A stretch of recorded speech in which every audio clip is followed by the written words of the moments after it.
खुलुमबाय स्टुडियो आं Robin Basumatary U पिपल दोलोनि गेदेर जयनिं हाबाफारि 12 नं निसिमा ब्लकनि सिङाव थानाय खुंख्राजरा प्राइमारियाव मावफुं सोद्रोमा रनजित बसुमतारीनि नुजाथिनायाव दिनै 200 निबो बारा सुबुंफोरा इउ पिपल दोलोआव जयेन जादों।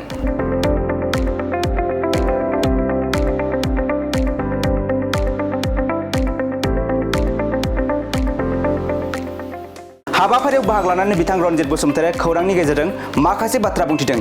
बिथाङा बुंथिदों दि बिटिआरनि गाहाय खुंगिरि प्रमद बर'नि दैदेननायाव दिनै गासैबो जाति जनगोष्ठीया खौसे जानानै इउ पिपल दोलोआव जयनिं जाफैदों।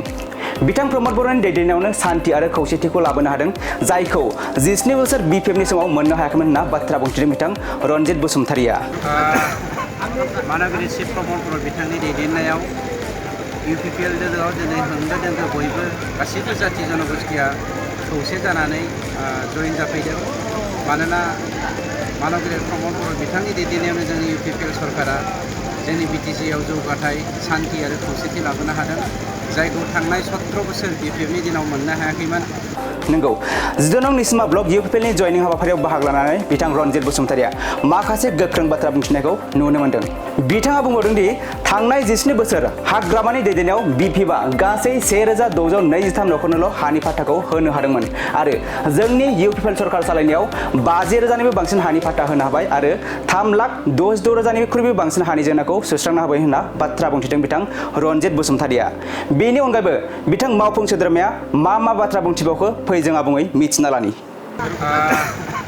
मानगिरि श्री प्रमद बर' बिथांनि दैदेननायाव इउ पिपल दोलोआव दिनै होंगो दोंगो बयबो गासैबो जाति जनगोष्ठीया खौसे जानानै जयेन जाफैदों।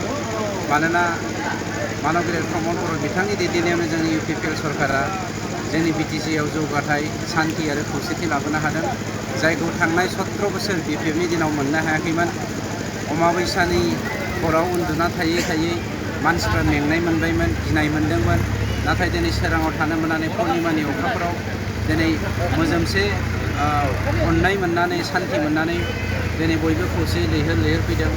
खुंख्राजरा प्राइमारियाव जोंनि बे निसिमा ब्लकनि सिंनि खुंख्राजरा प्राइमारियाव दिनै 200निख्रुइबो बांसिन मानसिया इउ पिपल दोलोआव जयेन जादों। बिथांमोना गासैबो बिपिएफ आरो बिजेपिनिनो सोद्रोमाफोर गोजामोन। थारैनो सोंनो नागिरदों दे 300 जाबाय ना? आं मोनसेल' रिफारेन्स होनो नागिरदों जे आं जेरावहाय लेन्ड एन्ड रेभिनिउ डिपार्टमेन्टखौ मानगिरि श्री बिथांनि बिथोन बायदि मावनो खाबुखौ मोनदों, गतिके थांनाय 17 बोसोराव हाग्रामानि दैदेननायाव बिपिएफआ गासै 1623 नखरनोल' हानि पाट्टाखौ होनो हादोंमोन। जोंनि दिनाव 50,000निख्रुइबो बांसिन हानि पाट्टा जों होबाय आरो 3,66,000निख्रुइबो बांसिन गासै हानि जेंनाखौ जों फोजोबनो हाबाय। बेनो मोननो रिफारेन्स। बिपिएफनि समाव हाग्रामानि समाव 17 बोसोराव जोंनि रेभिनिउआ 21, 20 मालाबा 19, 18 थाङोमोन। खिन्थु जोंनि मानगिरि श्री प्रमद बर' बिथांनि दैदेननाय इउ पिपल सरकारा बोसोराव जोङो फरेस्ट डिपार्टमेन्टनिफ्राय 67 कोटिनिख्रुइबो बांसिन जोङो बोसोराव रेभिनिउ लाबोनो हादों। गुबुन फारसे जोङो हाग्रा बिफानखौ हाग्रा ओनसोलखौ जोङो टटेलि हमथानो हादों।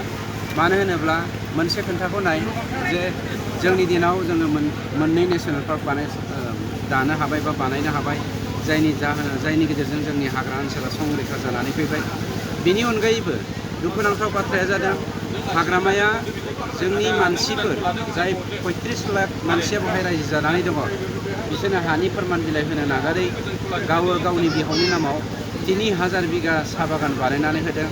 देरहासारा सासे EM हिसाबै 13टा साहा बागान बानायनो हादों। जों जुदि बेखौ गड़ हिसाबै नायोब्लाबो 8,000निफ्राय 9,000 बिगा बियो साहा बागान बानायदों। बेफोर जोंनि थाखाय दुखुनांथाव बाथ्रा। बेखायनो जोंनि गेजेराव जा फारागथि 4.5 बोसोर आरो 17 बोसोरनि फारागथिया गोबां, अख्रां आरो हाजों जेसेबां गोजान फारागथि दङ, बेफोरबायदिनो बिपिएफनि मावनाय आरो जोंनि मावनायनि गेजेराव फारागथि दङ। मानोना जोंनि डेभेलपमेन्टखौ नुनानै दिनै गासैबो जाति जनगोष्ठीया लैहोर लैहोर नुजाफैदों। बिजेपिया जे ट्राइबेल लेभेल ब्लकनि माखासे जेंनाफोरखौ जोंनि एसटि बिजेपिआनो जा बिपिएफआनो जा, इभेन आं मोनसे बाथ्राखौ बुंगोन दिनै बिजेपिजों बिपिएफजों जा एलायन्सनि बाथ्रा सिङाव थांगासिनो दङ, थांनाय 5 इयार्सआवबो बिजेपिजों बिपिएफजों एलायन्समोन, जेबो मावनो हायाखै। एबार बिजेपिजों बिपिएफजों एलायन्स खालामनाय सरकार दानो नागिरोब्लाबो बिसोरो जेबो जे मावनो हाया बेखौ रायजो राजाफ्रा मिथिखाबाय, ओंखायनो BPF आरो BJP खौ जोगारखाबाय।